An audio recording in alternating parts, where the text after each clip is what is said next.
Hey fellas, here's another classic that came fresh out of the barn. This is a Gold Star SS. This is the original paint on this thing. Near as I can tell, this bike is 100% original. The paint, the seat, the turn signals, everything's there and intact.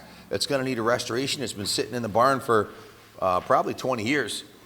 Now, the good news is there's only 2,148 miles showing on the odometer, which is in excellent condition. The glass is clear. The speedometer face is in excellent shape, but it's been sitting for a while, so the engine seized from sitting.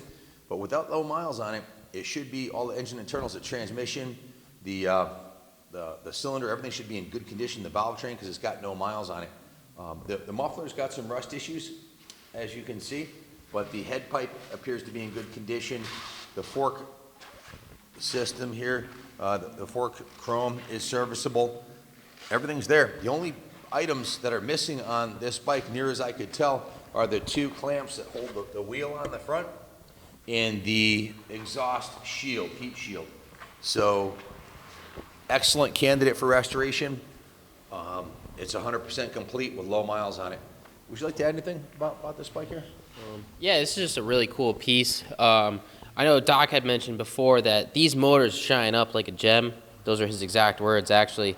And it is true. I mean, if you look at our previous BSA restorations, the motors do shine up. It's something about the British metal. It really cleans up nice. The oxidization is easily taken care of, and you know it'll be a great showpiece. I mean, you can put it in your man cave, put it anywhere, and it'll definitely attract some attention.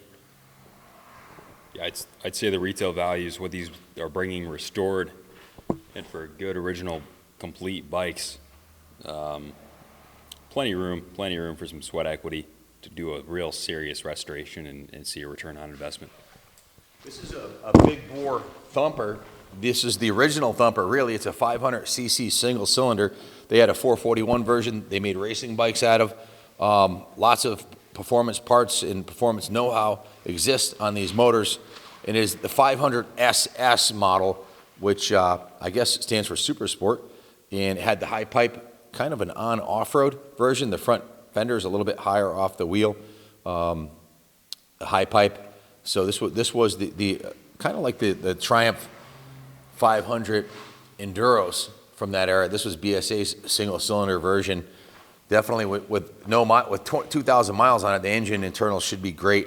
Frame's in excellent condition. Lots to like about this, and it's not hiding anything. It's original paint on everything, and there's no rust issues on the fenders or the tank or the side panels. So everything's, the engine cases and frame are all good. The only rust issue really for the metal is the rear muffler, which I'm sure there's enough there to rebuild or reproduce it from the original. And as far as the paint job goes, it's nice to have the original because you know exactly what it looked like coming out of the factory. You can take the measurements and you know, lay down a nice original factory color candy paint job on this with the black pinstripe, polish up the motor, rebuild the muffler, do a new top end. You got yourself a basically brand new 50-year-old classic, 2,000 miles. So I've seen way worse than this restored, that's for sure. This is an easy resto. Everything's there, and it's got no miles on it. So you're not starting with a 30,000 mile clapped out motor. You've got essentially the inside of the motor should be like new with 2,000 miles. So we're selling it as is, low reserve, lots of room for sweat equity, and there should be plenty of value in this when it's done to make it worthwhile. Thanks for watching. Good luck bidding on this, and God bless America.